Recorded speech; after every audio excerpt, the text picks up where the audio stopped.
Hi guys.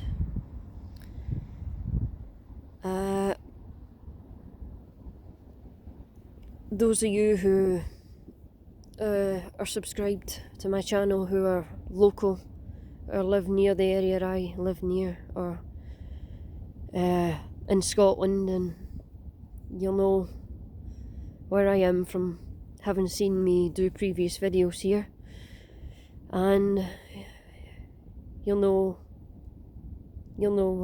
what's missing. And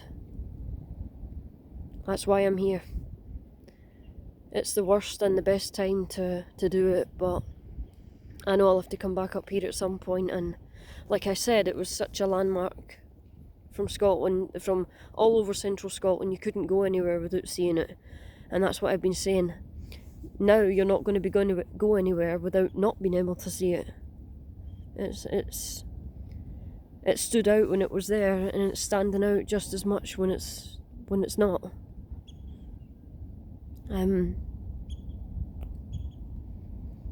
But it was a spur of the moment thing. My friend said, "Do you think maybe we should go and have a look?" And he was like, "Do you want to turn back?" And I said, "We're almost here now. You know, I have to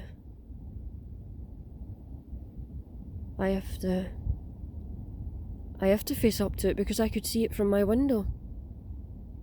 And today, as soon as I got home from the demolition, that was the first thing I did when I went in. Instinctively went to my window as soon as I got in the kitchen. It's just, as soon as you walk in, you face the window. And instinctively, my eyes went right to it. And although I knew I wasn't going to see it, I was expecting to see it, if that makes sense. And it was the same right up until I went back out later in the day. I kept doing it, and I know I'm going to keep doing it. Probably even when I go home again, it's going to happen. Because everyone is saying it's just so real. It's surreal. I'm not saying so real, I'm saying it's surreal. It's like, it's not sunk in yet, but everyone's just driving past and seeing this vacant space, and everyone's already saying it's just changed the landscape forever. It's not the same. It will never be the same.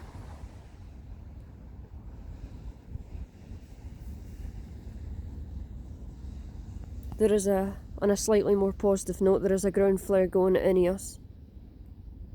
I saw that earlier when I went through it. Last night, was it? Whatever. Yeah. But that's it. This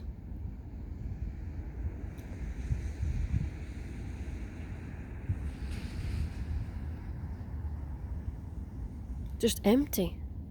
It's like, even if someone who'd never heard of Longannet and never knew about it, never seen pictures of it, never even knew it existed, even if someone was to stand here that never even knew that it was there, you just look over there and you know that something should be there, that something was there. It was here for many, many decades, and it made many people happy. People met their partners, people met their friends, people created families out of working in Longannet. To this day, you know, people are still friends at work there.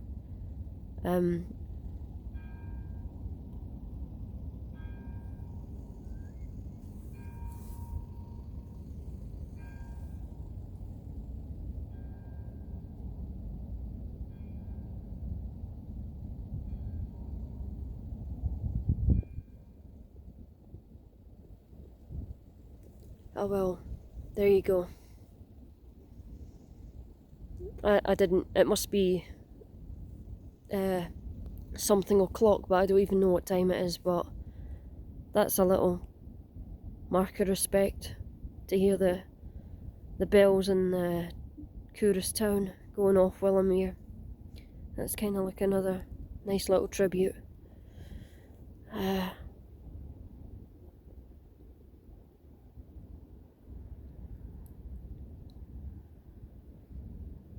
For those of you who don't know, I eventually had to bring myself to watch a couple of demolition videos. and like up close ones from people who were here, right at the chimney, and they played bagpipes for it. They gave it a send-off like you would for a person or a soldier. They treated it like it was a warrior, a soldier, and it was a powerhouse, quite literally, but metaphorically as well. But they give it all that send-off in an attempt to try and justify what they were doing to it. They were the ones that were murdering it, effectively, but they give it this great honourable send-off. And they were the one ending its life, you know. And not forgetting how they defiled it just 2 days previous to it coming down with that make cool history crap they put on it. And even all the banners that were on the demolition stuff and that today, they all had that make cool history written on them as well. So that kind of infuriated me when I saw that. So that's it. I don't want to see anything else to do with the demolition. I know I'm not going to be able to avoid it on social media. It's going to pop up for weeks, but I mean, I'm not purposely going to go and watch it because I just don't want to be associated. That part of it, I did not want for me to be the spectacle. I knew it would be for everybody else, but I want to remember it as the spectacle as it was stood there in all my videos when I used to come here, and all my pictures.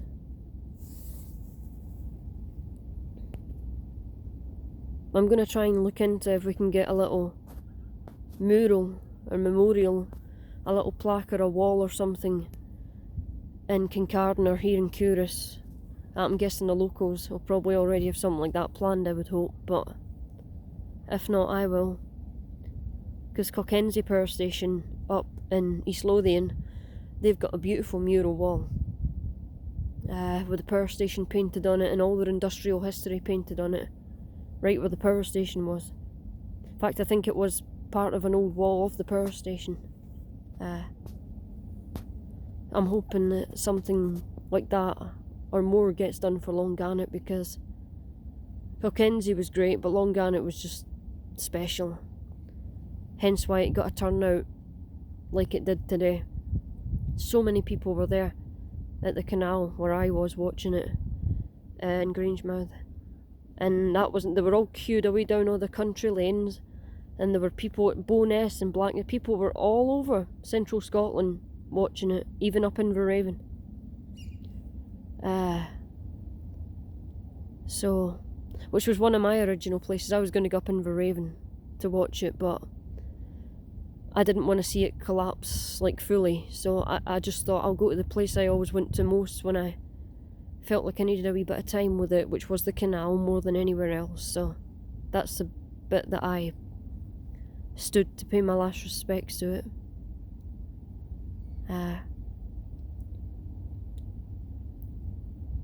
So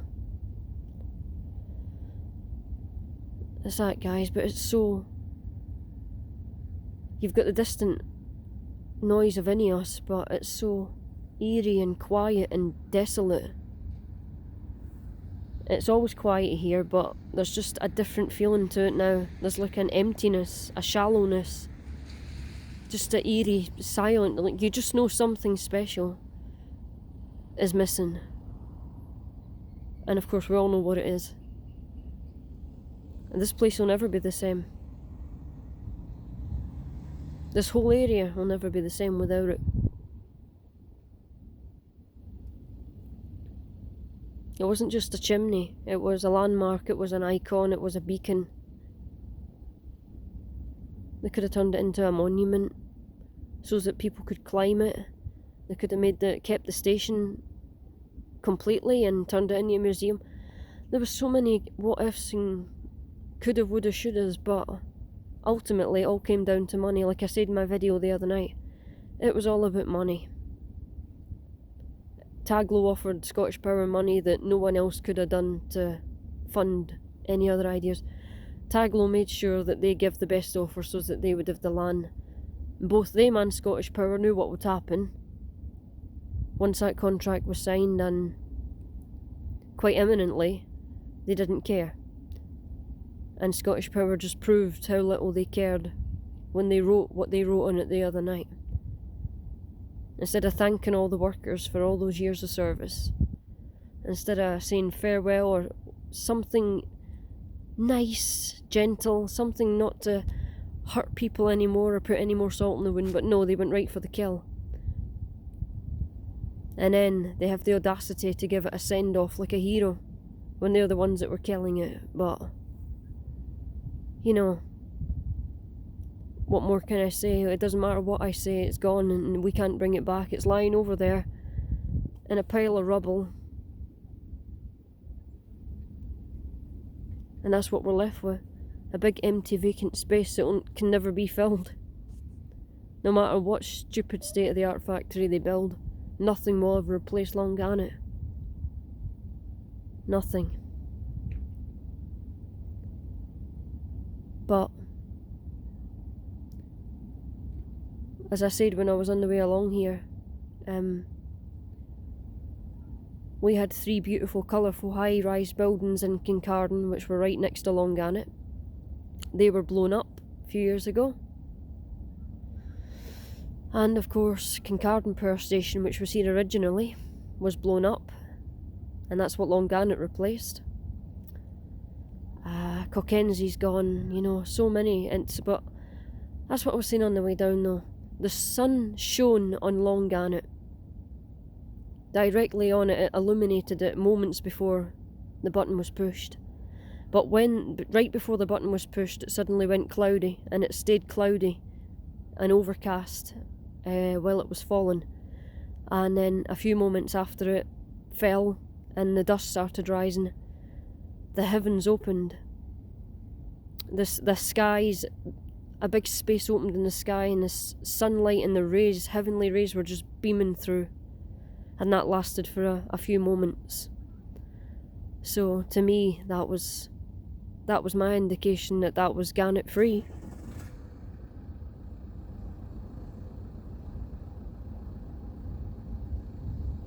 It was gone, but it was free. It was back up there in the clouds with the Kincardine Flats and all the other power stations that's been lost. It's back up there with all the other parts of it that got destroyed. It's not alone anymore. It's free. Free for this cruel world. Like a lot of us wish we could be.